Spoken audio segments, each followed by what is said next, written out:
আসসালামু আলাইকুম এভরিওয়ান, আশা করি সবাই ভালো আছো। বাংলা বিদ্যা ফেসবুক পেজ থেকে তোমাদেরকে স্বাগতম জানাচ্ছি। আর আমার নাম নাই বলি, তোমরা সকলেই আমাকে চিনো। আজকে হচ্ছে আমি এখানে তোমরা দেখতে পাচ্ছ যে ব্যাকরণিক শব্দ শ্রেণী, সেটা নিয়ে হচ্ছে আমি তোমাদের সামনে হাজির হয়েছি। আসলে এই ক্লাসটা হচ্ছে তুমি এসিসি 26 ব্যাচ, বিশেষ করে এসিসি 26 ব্যাচ যারা হচ্ছে আজকে সকালবেলা হচ্ছে বাংলা প্রথম পত্র পরীক্ষা দিছো, তোমাদের জন্য। তোমরা অনেকেই বাংলা প্রথম পত্র পরীক্ষা অনেক কি বলে, কেউ ভালো পরীক্ষা দিছো, কেউ খারাপ পরীক্ষা দিছো, নয় কোনো ধরনের সমস্যা নাই। তো কথা হচ্ছে ভাই যে আজকে বাংলা প্রথম পত্র কোশ্চেনের এমসিকিউ পার্টটা একটু ডিপ কোশ্চেন হয়েছে, যেহেতু এটা কি বলা যায় কম্বাইন্ড একটা কোশ্চেন হয়েছে সারা বাংলাদেশে। দ্যাটস ওয়াই হচ্ছে একই প্রশ্ন বা ভিন্ন প্রশ্নের কোশ্চেন হয়েছে, দ্যাটস ওয়াই কোশ্চেনটা একটু ডিফিকাল্ট করছে সবার জন্য। কুমিল্লা বোর্ড হইলে হয়তো আরো একটু কঠিন হইতো। তো এখন কথা হচ্ছে ভাই যে তোমরা প্রথম পত্র পরীক্ষা দিয়ে ফেলছো, এটা নিয়ে তুমি কোনো ধরনের হতাশা বা হতাশ হওয়ার দরকার নাই। যারা নিয়মিত ক্লাস করছো, নিয়মিত পড়ছো, ভালোভাবে প্রিপারেশন নিছো, তারা অবশ্যই ভালো পরীক্ষা দিছো।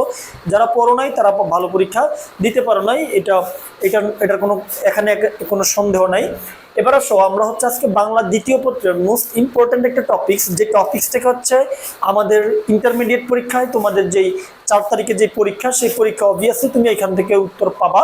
সেটা হচ্ছে ব্যাকরণিক শব্দ শ্রেণী।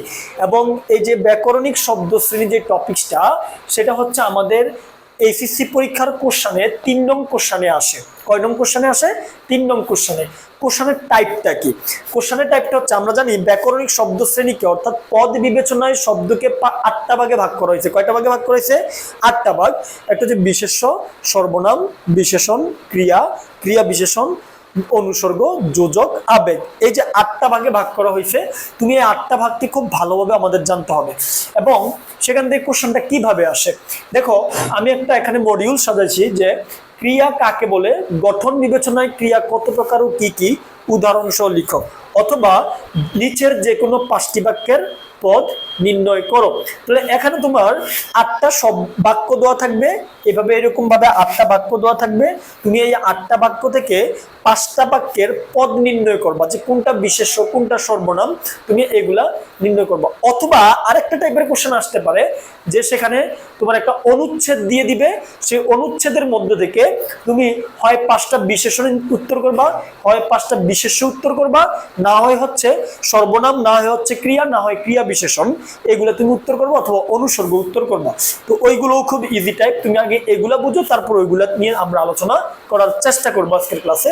এবং আমি বলে দেই, ক্লাসটাকেও টানবা না, সবাই হচ্ছে এখন মনোযোগ দিয়ে বসো। এবং ভাইয়া যতক্ষণ এখানে তোমাকে পড়াচ্ছি, 25 মিনিট কি 30 মিনিট, সেই 25 মিনিট 30 মিনিট তুমি একটু সুন্দরভাবে ক্লাসটা করো, ইনশাল্লাহ তুমি বেনিফিটেড হবা। আর আগামী যে পরীক্ষা, বাংলা দ্বিতীয় পত্র পরীক্ষায় ব্যাকরণিক শব্দ শ্রেণী থেকে তুমি এখান থেকে কমন পাবা ইনশাল্লাহ। এবার আসেন, একটু খেয়াল করেন, আমি এটাকে এখানে মুছে দিচ্ছি, কজ এখানে কিছু টপিকস নিয়ে আমরা কথা বলবো, অর্থাৎ এখানে টপিকস গুলা নিয়ে আমরা আলোচনা করব। একটু খেয়াল করো, এখানে বলছে অধিক বুঝন অনুচিত। কি বলছে? অধিক বুঝন অনুচিত। এখানে দাগ দিছে কোনটায়?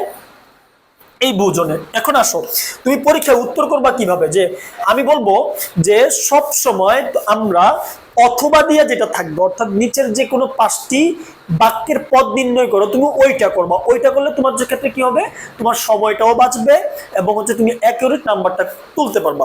তো সেটার জন্য তুমি লিখবা 3 নং প্রশ্নের উত্তর।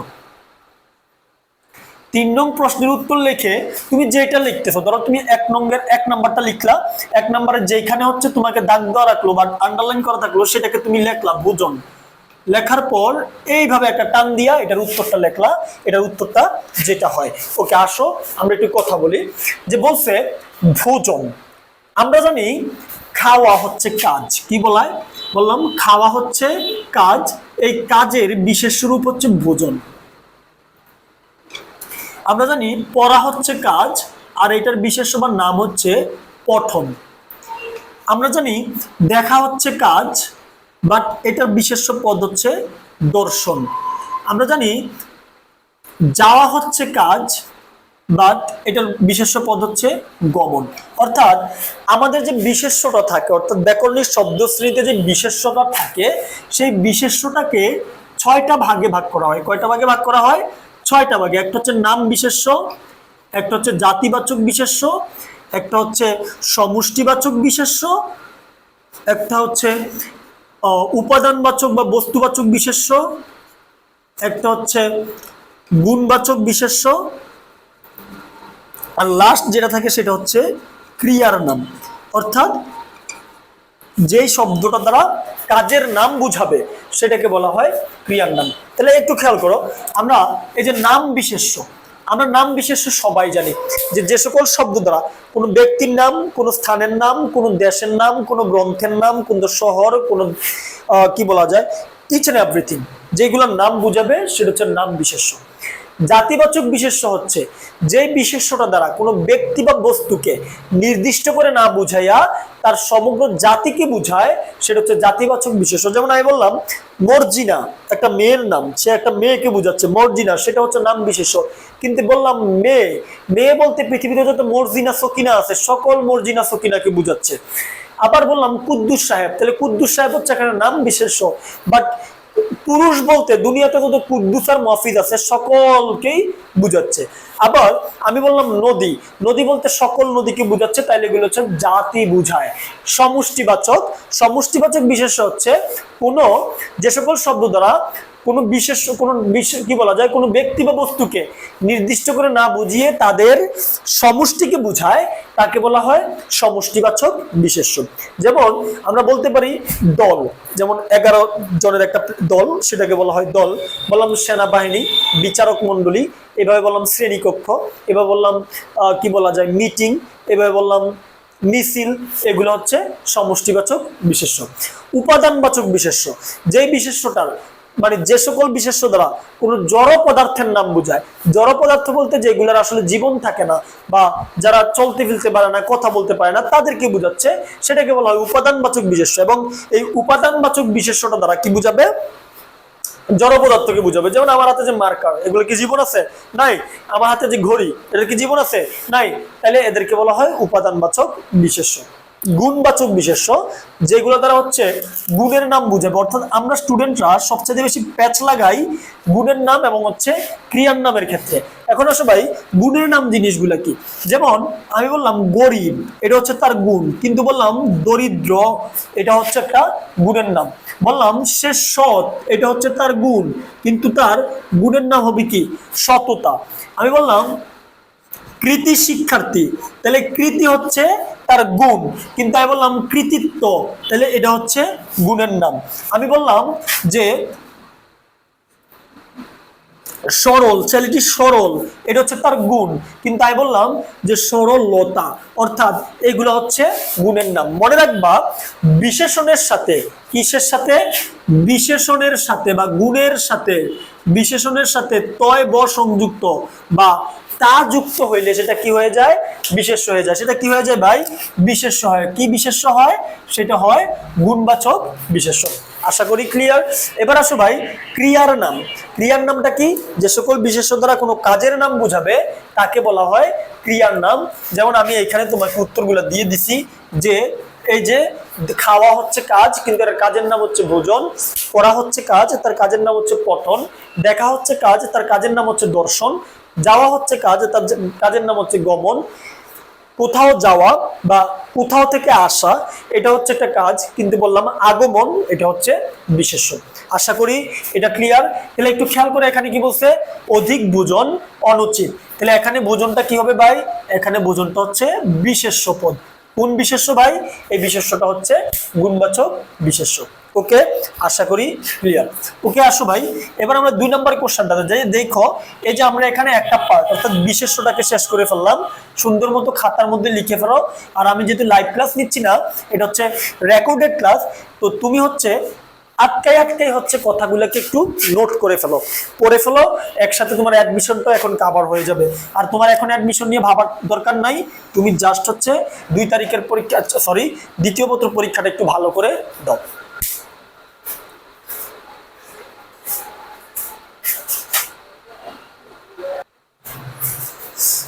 ওকে, এবার আসো এখানে 2 নম্বর কোশ্চেনটাতে বলছে যে অনেকেই ভাতের বদলে রুটি খায়। কি বলছে? অনেকেই ভাতের বদলে রুটি খায়।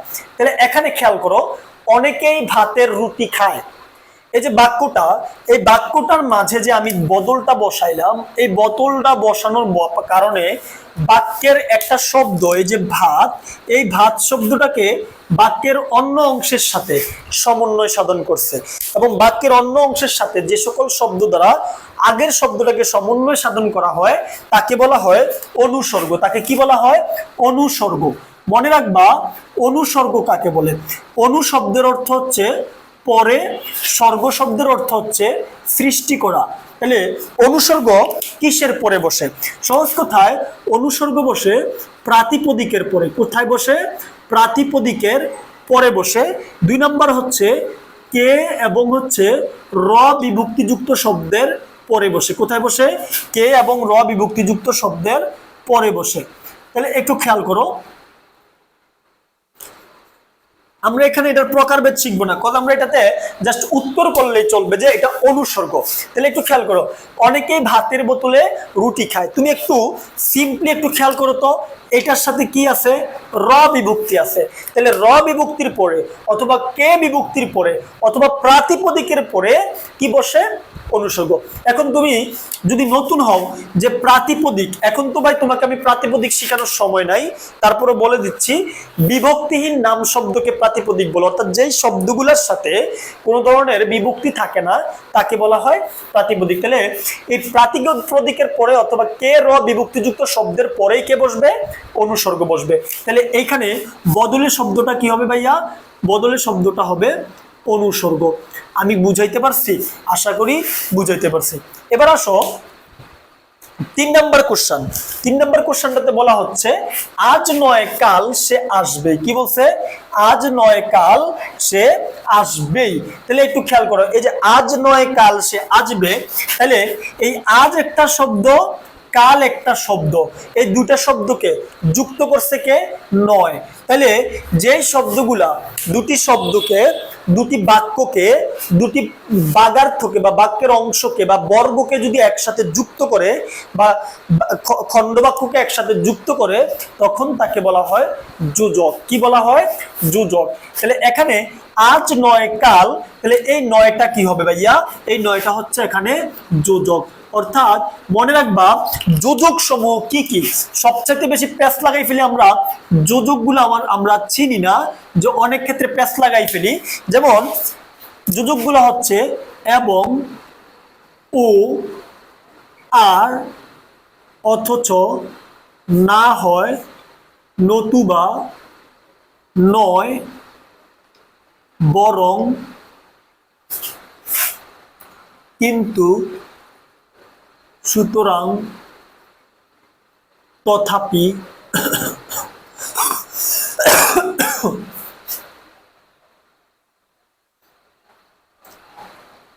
ইত্যাদি। আরো আছে যেমন তেমন। এগুলা এগুলো হচ্ছে আসলে ভাইয়া যোজক। তাহলে এই যোজকের কাজ কি? দুইটা বাক্যকে, দুইটা শব্দকে একসাথে যুক্ত করা। আশা করি ক্লিয়ার। এবার আসো তুমি এই যে 4 নাম্বার কোশ্চেনটা, আমাদের যাত্রা সমুদ্র অভিমুখে। কি বলছে? আমাদের যাত্রা সমুদ্র অভিমুখে। এখানে খেয়াল করো, এই যে শব্দটা, এই যে সমুদ্র শব্দটা, এটার সাথে কোনো বিভক্তি আছে? নাই।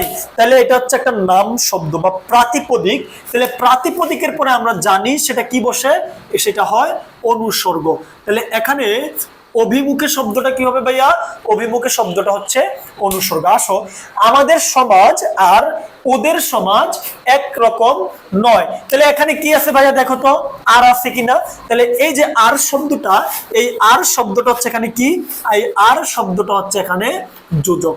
এবং আমি বারবার বলতেছি, আমি তোমাকে যে এখানে এগুলো সলভ করাচ্ছি, এই সলভ করার রিজন হচ্ছে তুমি এইখান থেকে 8টা কোশ্চেনের মধ্যে যদি কালকে বা যদি নেক্সট পরীক্ষায় বাক্যের মধ্য থেকে পদ নির্ণয়ের জন্য আসে, তাহলে তুমি এই 28টা কোশ্চেন থেকে তুমি 4টা কি 5টা কোশ্চেন পেয়ে যাবে ইনশাল্লাহ।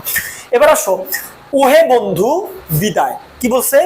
ওহে বন্ধু বিদায়, যেটা তারা বুঝায় সম্বন্ধ আবেগ। কি বুঝায়? সম্বন্ধ আবেগ।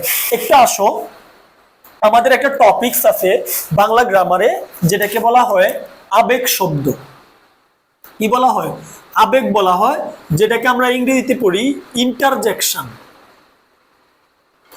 অর্থাৎ আবেগের কাজ কি? আবেগের কাজ হচ্ছে মনের মধ্যের যে ভাবটা, আকস্মিক ভাবক, দুঃখের ভাবক, সম্বন্ধের ভাবক, এগুলা প্রকাশ করে আবেগ শব্দ দ্বারা। তাহলে একটু খেয়াল করো, ওহে বন্ধু বিদায়, তাহলে আমি আমার বন্ধুকে কি করতেছি? সম্বন্ধ করে বলতেছি বা সম্বোধন করে বলতেছি, বন্ধু তোমাকে বিদায়। তাহলে এটা হচ্ছে এখানে সম্বন্ধ আবেগ। কি আবেগ? সম্বন্ধ আবেগ। তুমি জাস্ট উত্তর লিখবা হচ্ছে এখানে এটা আবেগ। আশা করি ক্লিয়ার।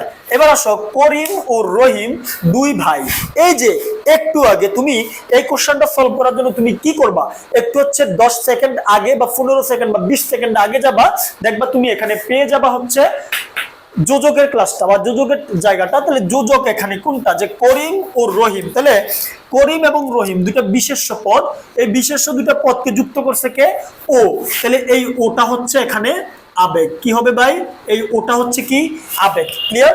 এবার আসো, কাজটা ভালোভাবে সম্পন্ন হলো। কি হলো? কাজটা ভালোভাবে সম্পন্ন হলো।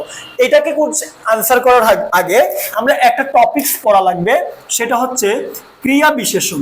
কি ভাই? ক্রিয়া বিশেষণ। মনে রাখবা, ক্রিয়াকে যে সকল শব্দ দ্বারা বিশেষায়িত করা হয় তাকে বলা হয় ক্রিয়া বিশেষণ। কি বললাম? ক্রিয়াকে যে সকল শব্দ দ্বারা বিশেষায়িত করা হয় তাকে বলা হয় ক্রিয়া বিশেষণ। বাট আমি যেহেতু হচ্ছে শর্টকাট মাস্টার, তাহলে শর্টকাট ওয়াইতে শিখো। আর যেহেতু এখন এগুলো পড়ার সময় নাই, জাস্ট শর্টকাট ওয়াইতে শিখবা ক্রিয়াকে কখন, কিভাবে, কোথায় দ্বারা প্রশ্ন করলে, কি দ্বারা, কখন, কিভাবে, কোথায় দ্বারা প্রশ্ন করলে আমরা যে উত্তরগুলা পাবো সেটা হচ্ছে ক্রিয়া বিশেষণ। এখন এই ক্রিয়া বিশেষণটাকে বাংলা গ্রামারে 5টা ভাগে ভাগ করা হয়। কয়টা ভাগে? 5টা ভাগে। একটা হচ্ছে ধরনবাচক ক্রিয়া বিশেষণ। কি বাচক? ধরনবাচক। একটা হচ্ছে কালবাচক, একটা হচ্ছে স্থানবাচক, একটা হচ্ছে, ওকে দেখো, এই যে ক্রিয়া বিশেষণ, এই ক্রিয়া বিশেষণকে যদি তুমি, ক্রিয়া বিশেষণকে আমরা 5টা ভাগে ভাগ করতে পারি। একটা হচ্ছে ধরনবাচক ক্রিয়া বিশেষণ, কালবাচক ক্রিয়া বিশেষণ, স্থানবাচক ক্রিয়া বিশেষণ, নেতিবাচক ক্রিয়া বিশেষণ, আর একটা হচ্ছে পদানু ক্রিয়া বিশেষণ। এবার আসো, ধরনবাচক ক্রিয়া বিশেষণ দ্বারা কি বোঝায়? ধরনবাচক ক্রিয়া বিশেষণ দ্বারা বোঝায় ক্রিয়া সম্পাদনের ধরন। কি বোঝায়? ক্রিয়া সম্পাদনের ধরন। তো আমরা এটা মুখস্থ রাখার দরকার নাই, আমরা শিখবো হচ্ছে ক্রিয়াকে যদি তুমি কিভাবে দ্বারা প্রশ্ন করো, কি দ্বারা, কিভাবে দ্বারা প্রশ্ন করো, তখন যে উত্তরটা পাবা সেটা হচ্ছে ধরনবাচক ক্রিয়া বিশেষণ। ক্রিয়াকে যদি তুমি কখন দ্বারা প্রশ্ন করো বা কতক্ষণ দ্বারা প্রশ্ন করো, তখন যে উত্তরটা পাবা সেটা হচ্ছে কালবাচক ক্রিয়া বিশেষণ। আবার ক্রিয়াকে যদি তুমি কোথায় দ্বারা প্রশ্ন করো, কি দ্বারা, কোথায় দ্বারা প্রশ্ন করো, তখন যে উত্তরটা পাবা সেটা হচ্ছে স্থানবাচক ক্রিয়া বিশেষণ। এবং আসলে এখানে দুইটা টপিকস, যেটা হচ্ছে নেতিবাচক এবং হচ্ছে পদানু। এই যে নেতিবাচক ক্রিয়া বিশেষণটা সেটা হচ্ছে নি, নাই, নেই, নয়, না ইত্যাদি। এগুলা যদি কোনো বাক্যের শেষে বসে, কোথায় বসে? বাক্যের শেষে ক্রিয়ার পরে। কই বসলে? আমি আবার বলি, আই রিপিট अगेन, যে না, নি, নাই, নেই, নয়, এই শব্দগুলা বাক্যের শেষে ক্রিয়ার পরে বসলে সেটা হচ্ছে নেতিবাচক ক্রিয়া বিশেষণ। এবং পদানুটা হচ্ছে কি, যে, বা, না, তো। এই যে কি যে বানাতো, এই কি যে বানাতো হচ্ছে, মানে এই কি যে বানাতো অব্যয়গুলা যদি বাক্যের মাঝখানে ক্রিয়ার পূর্বে বসে, আবার বলি, বাক্যের মাঝখানে ক্রিয়ার পূর্বে বসে তাকে বলা হয় পদানু ক্রিয়া বিশেষণ। ওকে, আমরা উদাহরণে যাই, একটু উদাহরণ দেখি। দেখো বলছে কিভাবে, যে আমরা ধরনবাচক ক্রিয়া বিশেষণ কিভাবে শিখবো। বললাম মুষলধারে বৃষ্টি পড়ে। কি পড়ে? মুষলধারে বৃষ্টি পড়ে। কিভাবে পড়ে? মুষলধারে। তাহলে আমি কিভাবে দ্বারা প্রশ্নগুলোর উত্তর পাচ্ছি, তাহলে এটা হচ্ছে ধরনবাচক ক্রিয়া বিশেষণ। আবার এইদিকে একটু দেখো, আমরা যে কোশ্চেনটা আসছে, কাজটা ভালোভাবে সম্পন্ন হয়েছে, তাহলে এখানে সম্পন্ন হওয়াটা কি একটা ক্রিয়া, তাহলে এই ক্রিয়াটাকে মডিফাই করতেছে কে? ভালোভাবে। তাহলে তুমি উত্তর কোশ্চেন করো যে কাজটা কিভাবে সম্পন্ন হয়েছে? ভালোভাবে। তাহলে এখানে এটা কি হবে ভাই? এটা হচ্ছে ধরনবাচক ক্রিয়া বিশেষণ। কোনবাচক ক্রিয়া বিশেষণ? ধরনবাচক ক্রিয়া বিশেষণ। আসো আমি কালবাচক গুলো তোমাকে শিখাই দিচ্ছি। বললাম সে যথাসময়ে সে যথাসময়ে উপস্থিত হলো। কি বললাম? সে যথাসময়ে উপস্থিত হলো। তাহলে সে কখন উপস্থিত হলো? সে যথাসময়ে উপস্থিত হলো। তাহলে এই যে যথাসময়ে, এটা হচ্ছে এখানে একটা কালবাচক ক্রিয়া বিশেষণ। এবার আসো স্থানবাচক ক্রিয়া বিশেষণ। আমি বললাম মিছিলটি সামনে এগিয়ে গেল। কি বললাম? মিছিলটি সামনে এগিয়ে গেল। সামনে এগিয়ে গেল। তাহলে এখানে কোথায় এগিয়ে গেল? সামনে এগিয়ে গেল। তাহলে এই সামনেটা হচ্ছে এখানে স্থানবাচক ক্রিয়া বিশেষণ। এবার আসো নেতিবাচক ক্রিয়া বিশেষণ। এই যে নেতিবাচক ক্রিয়া বিশেষণ নি, নাই, নেই, নয়, না, এটি কোথায় বসে? এগুলা বসে হচ্ছে বাক্যের শেষে। কোথায় বসবে? বাক্যের শেষে এবং ক্রিয়ার শেষে। কোথায় বসবে? বাক্যের শেষে এবং ক্রিয়ার শেষে। তুমি একটু এদিকে, এই যে এদিকে আসো। আমি বললাম যে আজ নয় কাল। কি বলছি? আজ নয় কাল সে আসে। আচ্ছা তুমি দেখো তো, তুমি কিন্তু এর উত্তর করে ফেলতে। এটা হচ্ছে এখানে ক্রিয়া বিশেষণ, কিন্তু একটু খেয়াল করো। এই যে আজ একটা বিশেষ্য পদ, কাল একটা বিশেষ্য পদ। তাহলে বিশেষ্য পদের পূর্বে যদি নয় বসে, তাহলে সেই নয়টা হয় যোজক। কি হয়? যোজক হয়। কিন্তু সেই নয় যদি আবার বাক্যের শেষে ক্রিয়ার পরে বসে, সেটা হয়ে যায় নেতিবাচক ক্রিয়া বিশেষণ।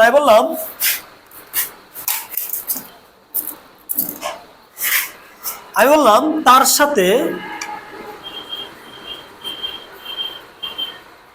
দেখা হয় না। কি বললাম? তার সাথে দেখা হয় না। তাহলে এখানে খেয়াল করো তো, একদম নাটা কোথায় বসছে? বাক্যের একদম শেষে এবং ক্রিয়ার পরে বসছে। তাহলে এই যে দেখা হওয়া বা দেখা হয়, এই একটা শব্দ যৌগিক ক্রিয়া। তাহলে যৌগিক ক্রিয়ার পরে কি বসছে? না বসছে। তাহলে এই নাটা হয়ে গেল এখানে নেতিবাচক ক্রিয়া বিশেষণ। এবার আসলে আমরা পদানুটাকে ক্লিয়ার করি, যে পদানুটা কি কোথায় বসে? বাক্যের মাঝে ক্রিয়ার পূর্বে। আমি বললাম খুব যে বলেছিলে আসবে। কি বললাম? খুব যে বলেছিলে আসবে। তাহলে এখানে এই যে যেটা দেখা তো ক্রিয়ার পূর্বে বসছে কিনা? ক্রিয়ার পূর্বে বসছে কিনা? বসছে। এবং বাক্যের মাঝে বসছে কিনা? বসছে। তাহলে দ্যাটস হোয়াই এটা হচ্ছে পদানু ক্রিয়া বিশেষণ। আশা করি আমি ক্রিয়া বিশেষণটা ছোট্টভাবে অল্প সময়ের মধ্যে বুঝাইতে পারছি। এবং আমি তোমাকে বলে দিচ্ছি, কালকের পরীক্ষায় মানে তোমাদের বাংলা দ্বিতীয় পত্র পরীক্ষায় তুমি এইখান থেকে একটা কোশ্চেন পাবা ইনশাল্লাহ। শিওর একটা কোশ্চেন তুমি পাবা, কোনো ধরনের ডাউট নাই, 100% শিওর এইখান থেকে একটা কোশ্চেন আসবে ক্রিয়া বিশেষণ থেকে। এবং এতক্ষণ আমি যে কয়েকটা কোশ্চেন সলভ করাইলাম, এই যে 1, 2, 3, 4, 5, 6, 7, 8, এই 8টা কোশ্চেন থেকে আমি কয়েকটা টপিক শেষ করাইছি। একটা হচ্ছে বিশেষ্য পড়াইলাম, অনুসর্গ পড়াইলাম, যোজক পড়াইলাম, আবেগ পড়াইলাম, ক্রিয়া বিশেষণ পড়াইলাম। অনেকগুলো টপিকস কিন্তু আমি এখানে শেষ করছি। সো এইখান থেকে তুমি কোশ্চেন পাবে, কোনো ধরনের মিস নাই। এবার আসেন আমরা 9 নাম্বার কোশ্চেনটাতে যাই। কি বলছে? যে চলো কোথাও ঘুরে আসি। কি বলছে? চলো কোথাও ঘুরে আসি। কি বলছে? চলো কোথাও ঘুরে আসি। তাহলে একটু খেয়াল করো, কি বলছে? চলো কোথাও ঘুরে আসি। মাথায় রাখবা যে সকল শব্দ বিশেষ্য বা বিশেষ্যের পরিবর্তে বসে, কি বললাম? যে সকল শব্দ বিশেষ্যের পরিবর্তে বসে তাকেই বলা হয় সর্বনাম। তাকে কি বলা হয়? সর্বনাম। কি বললাম? সর্বনাম। এখন আমি যদি তোমাকে সর্বনামের প্রকারভেদের কথা বলি, সর্বনামের প্রকারভেদের কথা বলতে গেলে অনেক সময় লাগবে। জাস্ট আমরা স্পেসিফিক কিছু সর্বনামের কথা বলবো। যেমন একটা হচ্ছে ব্যক্তিবাচক সর্বনাম। কিবাচক সর্বনাম? ব্যক্তিবাচক সর্বনাম। অর্থাৎ যেই সর্বনামটা ব্যক্তি নামের পরিবর্তে বসে তাকে কি বলা হয়? ব্যক্তিবাচক সর্বনাম। কি বললাম? যে সর্বনাম ব্যক্তি নামের পরিবর্তে বসে তাকে বলা হয় ব্যক্তিবাচক সর্বনাম। যেমন আমি বললাম আমি, তুমি, আমার, আমাকে, আমাদের, আমাদেরকে, তুমি, তোমাকে, তোমাদের, তোমাদেরকে, সে, তারা, তাকে, তাদের, ব্লা ব্লা ব্লা ব্লা ব্লা। এই যে এগুলো হচ্ছে ব্যক্তিবাচক সর্বনাম, অর্থাৎ যেগুলো হচ্ছে ব্যক্তি নামের পরিবর্তে বসে। এবং এই যে ব্যক্তি নামের পরিবর্তে বসে এইটা আবার 3টা প্রকারের হয়। কয়টা প্রকারের হয়? 3টা প্রকার। একটা হচ্ছে বক্তা পক্ষ, একটা হচ্ছে শ্রোতা পক্ষ, আরেকটা হচ্ছে অন্য পক্ষ। এখন এই বক্তা পক্ষটা কে? বক্তা পক্ষটা হচ্ছে কি বলে উত্তম পুরুষ। কোন পুরুষ? উত্তম পুরুষ, অর্থাৎ উত্তম পুরুষকে আমরা ইংরেজিতে পড়ি, যে তুই ইংরেজিতে পড়ি, সেটা হচ্ছে ফার্স্ট পারসন। অর্থাৎ আমরা জানি ফার্স্ট পারসনে কি কি থাকে, আই এবং উই, এগুলো হচ্ছে ফার্স্ট পারসন। অর্থাৎ আমি, আমার, আমাকে, আমাদের, আমাদেরকে, আমাদিগকে, এই যে শব্দগুলা, এগুলো হচ্ছে বক্তা পক্ষ। তারপর শ্রোতা পক্ষ, যে শুনে, যাকে আমরা বলি, সেটা হচ্ছে মধ্যম পুরুষ, অর্থাৎ সেকেন্ড পারসন। তাহলে আমাদের শ্রোতা কোনগুলা? যেমন আমি বললাম তুমি, তোমার, তোমাকে, তাদের, তাদেরকে, যে আমি কথা বলতেছি, তাহলে আমি হচ্ছে এখানে বক্তা পক্ষ। তাই তুমি দেখতেছো, ক্লাসটা তুমি দেখতেছো, তাহলে এটা হচ্ছে এখানে শ্রোতা পক্ষ। আর দুনিয়ার বাকি যা থাকে থার্ড পারসন, অর্থাৎ নাম পুরুষ। এই নাম পুরুষটা হচ্ছে অন্যবাচক, অর্থাৎ বক্তা পক্ষ, শ্রোতা পক্ষ, আরেকটা হচ্ছে অন্য পক্ষ। ক্লিয়ার ভাইয়া? আশা করি বুঝছো। তারপর যেটা আসে আত্মবাচক সর্বনাম। কোন বাচক সর্বনাম? আত্মবাচক সর্বনাম। অর্থাৎ ব্যক্তি তার নিজের নামের পরিবর্তে যা বসায় তাই হচ্ছে আত্মবাচক। আমি বললাম আমি স্বয়ং তাকে দেখেছি, কি বললাম? আমি স্বয়ং তাকে দেখেছি। তাহলে এই যে স্বয়ং দেখাটা, এই স্বয়ংটা হচ্ছে এখানে আত্মবাচক। আমি বললাম যে মাদিহা নিজে সেখানে উপস্থিত ছিল, কি বললাম? মাদিহা নিজে সেখানে উপস্থিত ছিল। তাহলে এখানে এই নিজে হচ্ছে এখানে আত্মবাচক সর্বনাম। কথাই ক্লিয়ার? এইভাবে তুমি একটু খেয়াল করো। আরেকটা সর্বনাম, এভাবে যদি আমি আরো বলি, আত্মবাচক সর্বনামের পরে তুমি প্যাচ লাগাই ফেলবে আরেকটার সাথে, এই সর্বনামটা, সেটা হচ্ছে পারস্পরিক সর্বনাম। কোন পরিক? পারস্পরিক সর্বনাম। এই যে নিজে যদি একা বসে তখন সেটা হয় আত্মবাচক। বাট আমি বললাম তোমরা নিজেরা নিজেরা, কি বললাম? নিজেরা নিজেরা কাজটি করো, কি বললাম? নিজেরা নিজেরা কাজটি করো। তাহলে এখানে নিজেরা নিজেরার দিকে নিচে দাগ দিলে সেটা হবে পারস্পরিক সর্বনাম। 4 নম্বরে যেটা আমরা শিখবো, যে এইটা, যেটা হচ্ছে অনির্দিষ্ট সর্বনাম। কি বোঝায়? অনির্দিষ্ট সর্বনাম। অর্থাৎ যেই সর্বনামটা দ্বারা অনির্দিষ্ট করে বুঝায় তাকে অনির্দিষ্ট সর্বনাম বলে। আমি বললাম কেউ, আমি বললাম কেউ কোথাও নেই, কি বললাম? কেউ কোথাও নেই। তাহলে এখানে যদি কেউ নিচে দাগ দেয়, তাহলে কেউ, কেউর কথা বলতে কার কথা বলছে এটা কি এখানে বোঝানো হয়েছে? বোঝানো হচ্ছে না। তাহলে আমরা তাকে চিনি না, তাহলে এটা হচ্ছে অনির্দিষ্টবাচক সর্বনাম। তাহলে কোথাও কোন একটা স্থানের নামের কথা বলছে, কিন্তু কোথায় এটা আমরা জানি না, তাই এটা হচ্ছে অনির্দিষ্টতাবাচক সর্বনাম। যেমন একজন, কেউ, কোথাও, এইগুলা হচ্ছে অনির্দিষ্টতাবাচক সর্বনাম। তুমি যদি আমার প্যাড ব্যাচের স্টুডেন্ট হয়ে থাকো, তুমি ক্লাস করতেছো, তোমার 100% উচিত আজকে আমার বাংলা দ্বিতীয় পত্রের যে সাজেশনটা আমি সবাইকে দিয়ে দিছি, সেই সাজেশনটা পড়ে যাওয়া। ইনশাল্লাহ তুমি এই সাজেশন পড়ে যাও, 100% কমন না আসতে পারে, ঠিক আছে, তুমি 100% প্রিপেয়ার্ড হয়ে যাইতে পারবা। ক্লিয়ার? যাদের কাছে সাজেশন আছে তারা দয়া করে সাজেশনটা ফলো করে যান। আর যারা সাজেশন এখনো পান নাই তারা আমার পেজে নক দিয়েন, পেজ থেকে নিয়ে নিয়েন, 50 টাকা করে আমি বিক্রি করতেছি। ওকে, আসো। তিনি হো হো করে হেসে উঠলেন। তাহলে একটু আগে আমরা, তুমি জাস্ট ক্লাসটাকে 1-2 মিনিট পিছিয়ে ফেলবা, ওইখানে আমরা ক্রিয়া বিশেষণ পড়াইছি। তিনি হো হো করে হেসে উঠলেন। তিনি কিভাবে হেসে উঠলেন? হো হো করে। তাহলে এখানে এই হো হো কি ভাইয়া? ধরনবাচক ক্রিয়া বিশেষণ। কি? ধরনবাচক ক্রিয়া বিশেষণ। তাহলে এটা কি ভাইয়া? এটা হচ্ছে অনির্দিষ্ট সর্বনাম। ক্লিয়ার? এবার আসো, দুঃখ বিনা সুখ লাভ হয় কি মোহিতে। কি বললো? দুঃখ বিনা সুখ লাভ হয় মোহিত। ওই যে আমরা অনুসর্গ পড়াইছিলাম, সেই অনুসর্গের মধ্যে পড়ছি যে প্রাতিপদিকের পরে অনুসর্গ বসে। তুমি এবার একটু খেয়াল করো, এই যে দুঃখ, এই দুঃখ শব্দের পরে বিনা যুক্ত হওয়ার পরে বাক্যের যে বাকি অংশটা, সুখ লাভ হয় কি মোহিতে, এটার সাথে এইটার সমন্বয় সাধন করতেছে। এবং এইখানে এই যে দুঃখ শব্দটা, এটা হচ্ছে একটা প্রাতিপদিক, আর এই প্রাতিপদিকের পরে যে বসে সে হচ্ছে অনুসর্গ। সে কি ভাইয়া? সে হচ্ছে অনুসর্গ। আশা করি ক্লিয়ার। এবার আসো, নিশীথ রাতে বাজছে বাঁশি। কি বলছে?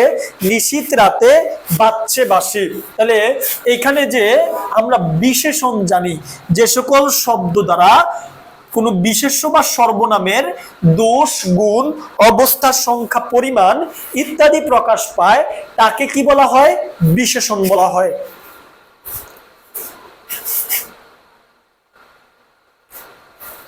তাহলে এই যে তাকে বিশেষণ বলা হয়, সেই বিশেষণের ক্ষেত্রে দেখো যে এখানে এই যে রাত শব্দটা, এই রাত শব্দটাকে বিশেষায়িত করতেছে কে? নিশীথ। তাহলে এই যে কেমন রাত? নিশীথ রাত। তাহলে এই নিশীথ রাতটা, এখানে নিশীথটা হচ্ছে কি ভাইয়া? এই নিশীথটা হচ্ছে এখানে বিশেষণ। আমি যদি তোমাকে একটু বিশেষণ নিয়ে কথা বলতে যাই, তাহলে বিশেষণ কাকে বলে? ওই যে সকল শব্দ দ্বারা কোন বিশেষ্য বা সর্বনামের দোষ, গুণ, অবস্থা, সংখ্যা, পরিমাণ ইত্যাদি প্রকাশ করে। কি কি প্রকাশ করবে? দোষ, গুণ, অবস্থা, সংখ্যা, পরিমাণ ইত্যাদি প্রকাশ করে, তখন তাকে বলা হয় বিশেষণ। এখন আসো একটা একটা করে একটু বুঝাই। এই যে সংখ্যা এবং পরিমাণ, এই সংখ্যা এবং পরিমাণের ক্ষেত্রে বিশেষণটাকে দুইটা ভাগে ভাগ করে। একটা হচ্ছে ক্রমবাচক বিশেষণ, আর একটা হচ্ছে পূরণবাচক। সরি, সংখ্যার ক্ষেত্রে হচ্ছে দুইটা, ক্রমবাচক এবং হচ্ছে পূরণবাচক। আর পরিমাণের ক্ষেত্রে আরেকটা থাকবে, সেটা হচ্ছে পরিমাণবাচক। তাহলে আমি এই তিনটা নিয়ে একটু ক্লিয়ার করে দেই, কজ আমাদের পোলাপাইন ক্রমবাচক এবং পূরণবাচকের মধ্যে প্যাচ লাগাই ফেলে। দ্যাটস ওয়াই আমি তোমাকে এখন ক্রমবাচক এবং পূরণবাচকটাকে একটু ক্লিয়ার করে দিব। তুমি একটু খেয়াল করো, ক্রমবাচক, ক্রমবাচক অর্থাৎ আমি যদি সংখ্যাবাচক শব্দকে ভাঙি, এই যে সংখ্যাবাচক শব্দ, এই সংখ্যাবাচক শব্দকে দুইটা ভাগে ভাগ করা হয়। কয়টা ভাগে ভাগ করা হয়? দুইটা ভাগে ভাগ করা হয়। একটা হচ্ছে ক্রমবাচক, আর একটা হচ্ছে পূরণবাচক। দেখবে এগুলো এডমিশনে পাই যাইলে তুমি অবশ্যই পাবা। দেখো, একটা হচ্ছে ক্রমবাচক, একটা হচ্ছে পূরণবাচক। এখন এই পূরণবাচকটাকে আবার তিনটা ভাগে ভাগ করা হয়। কয়টা ভাগে ভাগ করা হয়? তিনটা ভাগে। একটা হচ্ছে সাধারণ পূরণবাচক,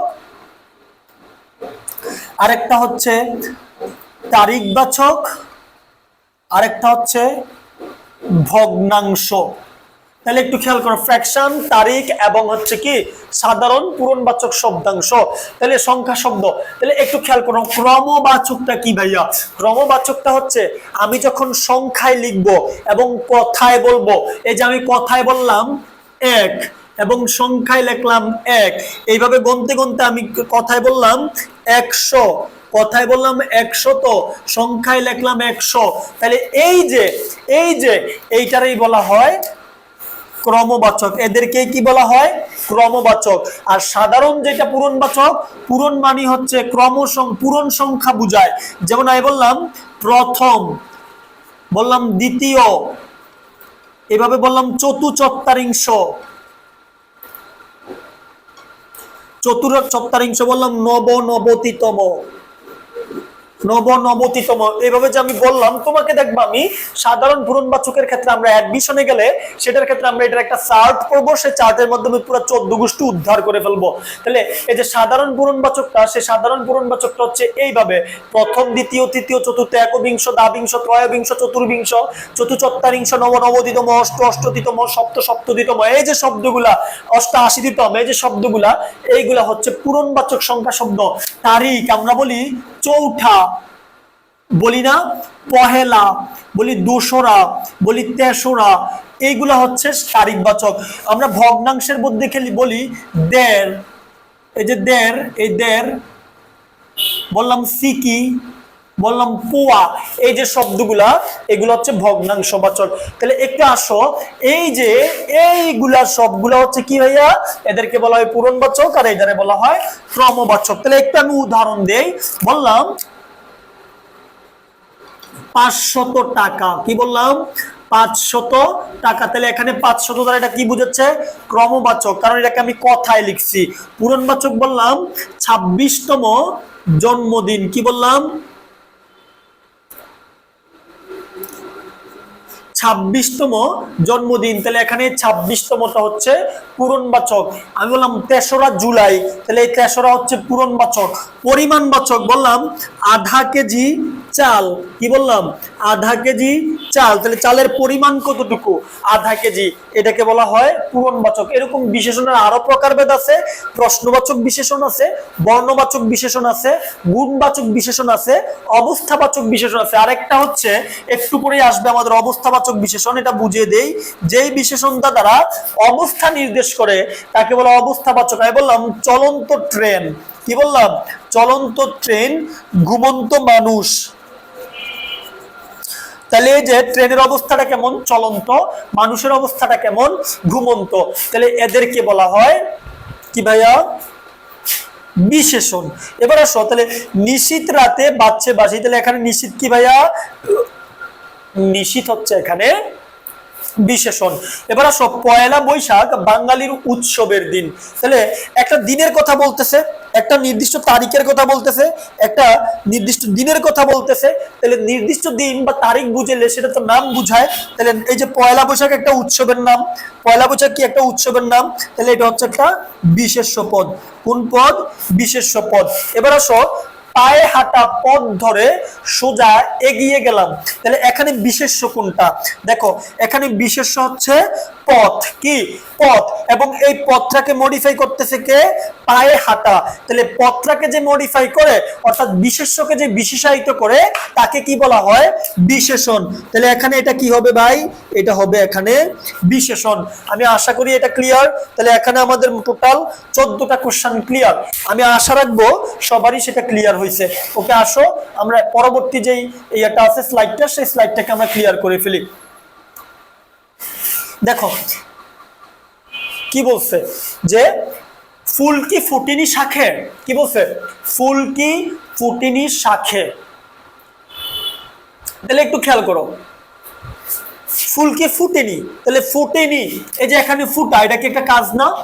এটা কি একটা কাজ না? তাহলে দেখো এই যে ক্রিয়ার পরে নি বসলো, এই যে ক্রিয়ার পরে নি বসলো, আমরা পড়ছিলাম কিনা পদানুক্রিয়া বিশেষণ। যখন না নি নাই, অর্থাৎ কি যে বা না তো, এই যে না না শব্দ যখন বাক্যের মাঝখানে বসে তখন তাকে বলা হয় নেতিবাচক ক্রিয়া, সরি পদানুক্রিয়া বিশেষণ। তাহলে এখানে এটা কি হবে ভাইয়া? এটা হচ্ছে ক্রিয়া বিশেষণ। তাহলে নি কি হবে? ক্রিয়া বিশেষণ। দেখো ফুল কি ফুটেনি শাখে, এটা হচ্ছে তাহারই পরে মনে কবিতার একটা লাইন। ক্লিয়ার? এবার আসো, এই যে কবি ভক্তকে কবি বলছিল যে ফুল কি ফুটেনি শাখে। বাহ, আমাদের মেয়েরা দারুণ খেলছে। কি বলছে? বাহ, আমাদের মেয়েরা দারুণ খেলছে। তাই তুই এখানে দেখ পাইছস যে এক্সক্লামেশন সাইন, চোখ বন্ধ করা উত্তর, আবেগ। তাহলে এটা কি হবে ভাই? এটা হচ্ছে আবেগ। বলছে বিপদ কখনো একা আসে না। এখন এটা দেখার পর অনেক স্টুডেন্ট করে উত্তর দিবে কি ভাইয়া? এটার উত্তর দিবে হচ্ছে বিশেষণ পদ। কিন্তু এটা সঠিক উত্তর হচ্ছে ভাই কি? বিশেষ্য পদ। কারণ বিপদ একটা গুণের নাম বুঝাচ্ছে, বিপদ বা একটা ইয়ের নাম বুঝাচ্ছে, কি বলা যায়, অবস্থার নাম বুঝাচ্ছে। তাহলে এটা হচ্ছে একটা বিশেষ্য পদ। তাহলে বিপদ এখানে কোন পদ ভাই? বিপদ হচ্ছে এখানে বিশেষ্য পদ। এইবার আসো মোস্ট ইম্পর্টেন্ট টপিকস। এবার একটু সবাই মনোযোগ দিবা, একটা টপিকসই আমাদের বাকি আছে, সেটা হচ্ছে ক্রিয়া। এবং এই ক্রিয়া থেকেই সবচাইতে বেশি কোশ্চেন আসে। আমরা হচ্ছে আগে ক্রিয়া নিয়ে একটু কথা বলবো। কি নিয়ে কথা বলবো? ক্রিয়া। মনে রাখবা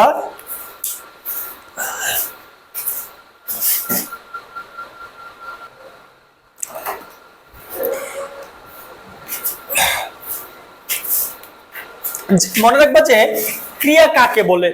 যে সকল শব্দ দ্বারা কর্তার কিছু হয় বা ঘটে, হবে বা ঘটবে, হয়েছিল বা ঘটেছিল এরকম বুঝায়, তাকেই বলা হয় ক্রিয়া। এখন এই ক্রিয়াটা কয়েক প্রকারের হয়। একটা হচ্ছে ভাব বিবেচনা। ভাব বিবেচনায় ক্রিয়া হচ্ছে দুই প্রকার। ভাব বিবেচনায় ক্রিয়া কত প্রকার? ভাব বিবেচনায় ক্রিয়া হচ্ছে দুই প্রকার। একটা হচ্ছে সমাপিকা ক্রিয়া, আর একটা হচ্ছে অসমাপিকা ক্রিয়া। এখন আসো আমরা আগে ভাব বিবেচনা ক্লিয়ার করি যে সমাপিকা ক্রিয়াটা কি, অসমাপিকা ক্রিয়াটা কি। অর্থাৎ যে সকল ক্রিয়া দ্বারা বাক্যের ভাব সম্পন্ন হয় তাকে বলা হয় সমাপিকা ক্রিয়া, আর যে সকল ক্রিয়া দ্বারা বাক্যের ভাব সম্পন্ন হয় না তাকে বলা হয় অসমাপিকা ক্রিয়া। তুমি একটু প্র্যাকটিস করলেই বুঝতে পারবা সমাপিকাটা। আমি বললাম সে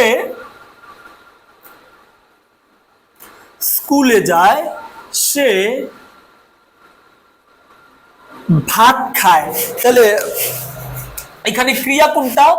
যায় এবং খায়। তাহলে এই দুটো হচ্ছে এখানে ক্রিয়া। তাহলে এগুলো দ্বারা বাক্যের ভাব সম্পন্ন হচ্ছে কিনা, সে স্কুলে যায়, সে ভাত খায়, বাক্যের ভাব সম্পন্ন হচ্ছে, তাই এইগুলো হচ্ছে সমাপিকা ক্রিয়া। এইবার আসো অসমাপিকা ক্রিয়া। আমি বললাম সে স্কুলে গিয়ে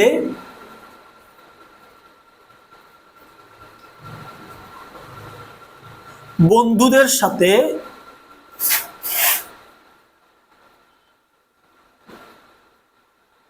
আড্ডা দেয়। কি বললাম? সে স্কুলে গিয়ে বন্ধুদের সাথে আড্ডা দেয়। তাহলে এখানে এই যে গিয়ে শব্দটা, কি বললাম, এই যে ক্রিয়া গিয়ে শব্দটা, বললাম সে স্কুলে গিয়ে, বাক্যের ভাব কি সম্পূর্ণ হচ্ছে? সম্পূর্ণ হচ্ছে না। তাহলে এইটা হচ্ছে এখানে অসমাপিকা ক্রিয়া। এবার আসো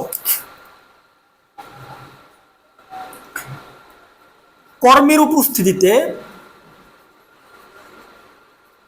কর্মের উপস্থিতিতে ক্রিয়া হচ্ছে তিন প্রকার। কত প্রকার ভাই?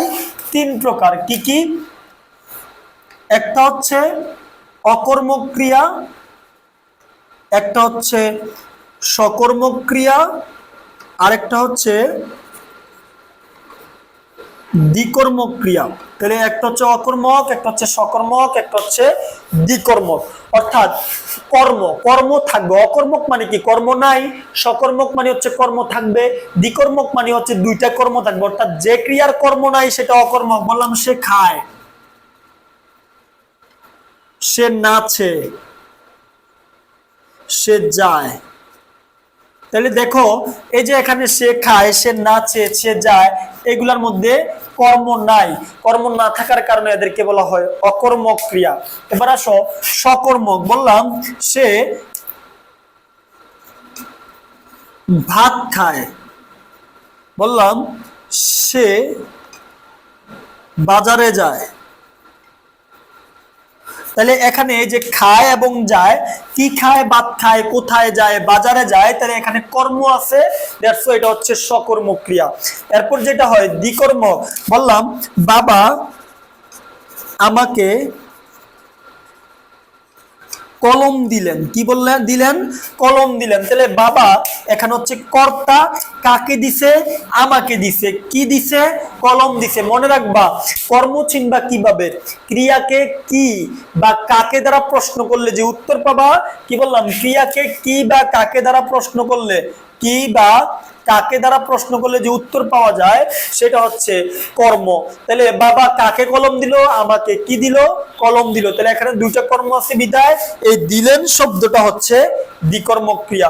আশা করি এতটুকু ক্লিয়ার। এবার আসেন ক্রিয়ার আরেকটা প্রকারভেদ, সেটা হচ্ছে গঠন বিবেচনায়। কোন বিবেচনায়? গঠন বিবেচনায়। গঠন বিবেচনায় ক্রিয়া হচ্ছে পাঁচ প্রকার। গঠন বিবেচনায় ক্রিয়া কত প্রকার? পাঁচ প্রকার। কত প্রকার ভাই? পাঁচ প্রকার। একটা হচ্ছে সরল ক্রিয়া। আগে দেখো সরল ক্রিয়াটা কি? যে ক্রিয়ার, যে বাক্যের মধ্যে ক্রিয়া মাত্র একটা। কি বললাম? যে বাক্যে ক্রিয়া একটা সেটাই হচ্ছে সরল ক্রিয়া। বললাম সে গানের তালে, সে গানের তালে সবার সাথে নাচে। কি বললাম? সে গানের তালে সবার সাথে নাচে। তাহলে এই বাক্যের মধ্যে ক্রিয়া কোনটা? নাচে। তাহলে এই একটা আছে কিনা? একটাই আছে। তাহলে এটা হচ্ছে এখানে সরল ক্রিয়া। এবার আসেন দুই নাম্বার হচ্ছে প্রযোজক ক্রিয়া। কোন ক্রিয়া? প্রযোজক ক্রিয়া। দেখো প্রযোজক কর্তার ক্রিয়াটাই হচ্ছে বা প্রযোজক কর্তার কাজটাই হচ্ছে প্রযোজক ক্রিয়া। এটার জন্য তোমাকে চিনতে হবে। বললাম মা শিশুকে চাঁদ দেখান। কি বললাম? মা শিশুকে চাঁদ দেখান। এখানে খেয়াল করো কে চাঁদ দেখাচ্ছে? মা। কাকে দেখাচ্ছে? শিশুকে দেখাচ্ছে। তাহলে কর্তা যাকে কোনো কাজে নিয়োজিত করে তাকে বলা হয় প্রযোজ্য কর্তা, আর কর্তাটাকে বলা হবে প্রযোজক কর্তা। তাহলে এখানে মা হচ্ছে প্রযোজক। কেন? মা হচ্ছে এখানে শিশুকে কাজে নিয়োজিত করতেছে, আর কাজটা করতেছে কে? শিশু। তাহলে সে হচ্ছে এখানে প্রযোজ্য কর্তা। এখন খেয়াল করো তো চাঁদ দেখাচ্ছেন কে? চাঁদ দেখাচ্ছেন কে? মা দেখাচ্ছেন। তাহলে এইটাকে বলা হয় প্রযোজক ক্রিয়া। কথাই ক্লিয়ার? আমি আশা করি ক্লিয়ার। এবার আসো ভাই তিন নম্বরে যেটা, তিন নম্বরে যেটা, তিন নম্বরে হচ্ছে নাম ক্রিয়া। কোন ক্রিয়া? নাম ক্রিয়া। কোন ক্রিয়া? নাম ক্রিয়া। এখানে নাম ক্রিয়া হচ্ছে সহজ কথায় বিশেষ্য বা বিশেষণ বা ধন্যাত্মক শব্দ, এইগুলার সাথে যদি আ অথবা আনুপ্রত্যয় যুক্ত হয়, কোন প্রত্যয়? আ বা আনুপ্রত্যয় যুক্ত হয়, তখন সেটা হবে নাম ক্রিয়া। যেভাবে আমি বললাম ধমক, এটা হচ্ছে একটা বিশেষণ পদ, কিন্তু আমি এটার সাথে লাগাইলাম ধমকা অথবা ধমকানো, তাহলে এইগুলো হচ্ছে নাম ক্রিয়া। ক্লিয়ার? দৌড়ই আমি শেষ করতেছি। এরপর যেটা হয় সংযোগ ক্রিয়া। কোন ক্রিয়া? সংযোগ ক্রিয়া। এই সংযোগ ক্রিয়া সেম, এই যে বিশেষ্য থাকে, বিশেষ্য, বিশেষণ এবং হচ্ছে ধন্যাত্মক শব্দের সাথে যদি করা, ধরা,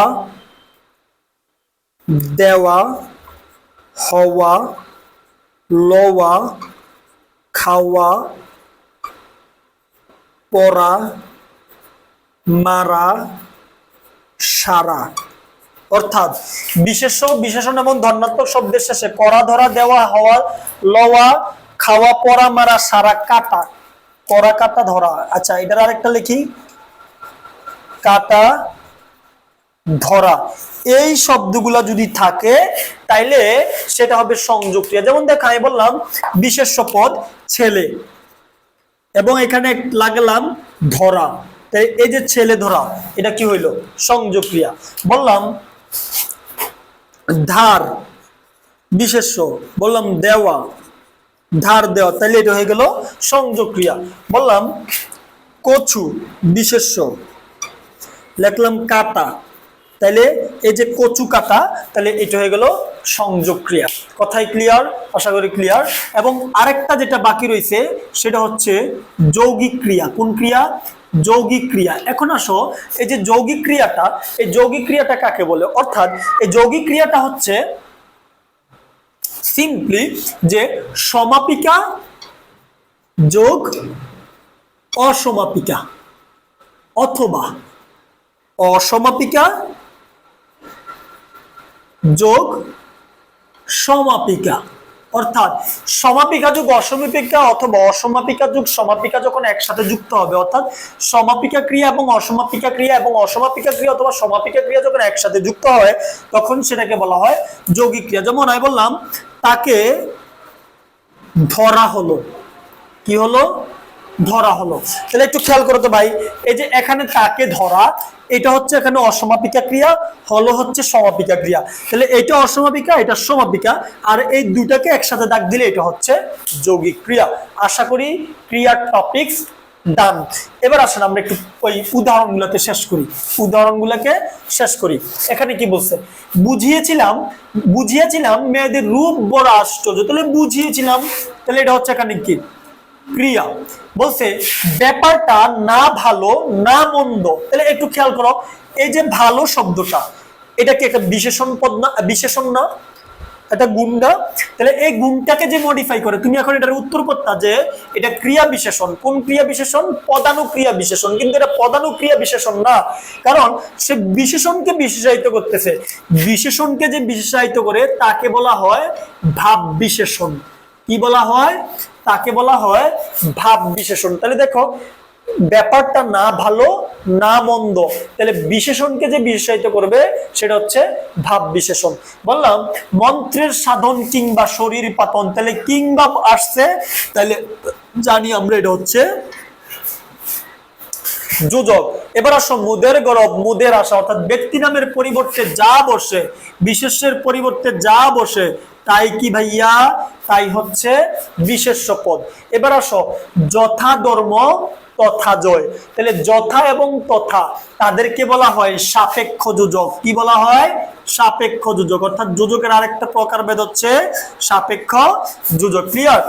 রবীন্দ্রনাথ তো আর দুজন হয় না, এটা আমরা দেখেই বুঝতে পারছি একজন ব্যক্তির নাম, সেটা হচ্ছে বিশেষ্য।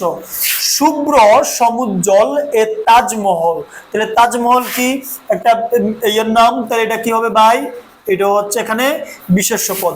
সবাই রাঙ্গামাটি যাইতে চাইছে, তাহলে সবাই বিশেষের পরিবর্তে বসছে, তাহলে এটারে বলা হয় সকলবাচক সর্বনাম। কোন বাচক সর্বনাম? সকলবাচক সর্বনাম। এবার আসো, সাদা কাপড় পরলেই মন সাদা হয়, তাহলে এখানে কাপড়টা হচ্ছে বিশেষ্য, এটাকে মডিফাই করতেছে সাদা, তাহলে কাপড়ের রং কি সাদা, তাহলে এটা হচ্ছে বর্ণবাচক বিশেষণ। কোন বাচক বিশেষণ? বর্ণবাচক বিশেষণ। এরপর বলছে সুখের লাগিয়া এগোর বাঁধিনু, কি বলছে? সুখের লাগিয়া এগোর বাঁধিনু, আর কিছু বলা দরকার নাই। এখানে কি আছে ভাই? র আছে, র এর পরে যেই শব্দটাই বসে সেটা হবে কি ভাই? অনুসর্গ। কি হবে? অনুসর্গ। এবার আসো, হঠাৎ সে দেখতে পেল চলন্ত বাস থেকে যাত্রীরা লাফিয়ে নামছে, তাহলে বাসের অবস্থাটা কেমন? চলন্ত, তাহলে এটা এখানে কি? বিশেষণ। তো ভাইয়ারা দেখো, আমি প্রায় এখানে 1 ঘন্টার একটা ক্লাস, যদিও বলছিলাম 25 মিনিট কি 30 মিনিটের ক্লাস, এখানে আমাদের ক্লাসটা মোটামুটি 1 ঘন্টার মতো হয়ে গেছে। তো 1 ঘন্টার ক্লাসে আমি তোমাকে টোটাল ব্যাকরণিক শব্দ শ্রেণীর যে পুরা বায়োডাটা এই 1 ঘন্টার মধ্যে আমি তোমাকে বোঝানোর চেষ্টা করছি। আমি জানি না কতটুকু বুঝাইতে পারছি। আশা রাখবো তুমি যদি এখানে এই ক্লাসটাকে একটু ভালো করে শেষ করো, যারা এখন শেষ করলা তাদেরকে বলবো তোমাকে কংগ্রাচুলেশনস, কজ তুমি কালকে এখান থেকে তুমি 5 নাম্বার শিওর পাবা। আরেকটি হচ্ছে তুমি রিপিট করবা, এবং যাদের কাছে আমার সাজেশনটা আছে, বিশেষ করে আমার যারা ব্যাচের স্টুডেন্ট ছিল তোমাদেরকে বলতেছি, আমি যেগুলো এখানে পড়াইলাম আমি তোমাকে আবার এটাকে একটু ধার দিয়ে দিলাম, তুমি জাস্ট বাসার মধ্যে একটু প্র্যাকটিস করো, দেখবা তুমি ইনশাল্লাহ ব্যাকরণিক শব্দ শ্রেণীর মধ্যে 5 নাম্বার এমনিতে এনশিওর করবা ইনশাল্লাহ। দেখা হচ্ছে পরবর্তী আরেকটা ভিডিওতে। ততক্ষণ সবাই ভালো থাকবা, সুস্থ থাকবা, ভালো করে প্রিপারেশন নাও। আল্লাহ হাফিজ।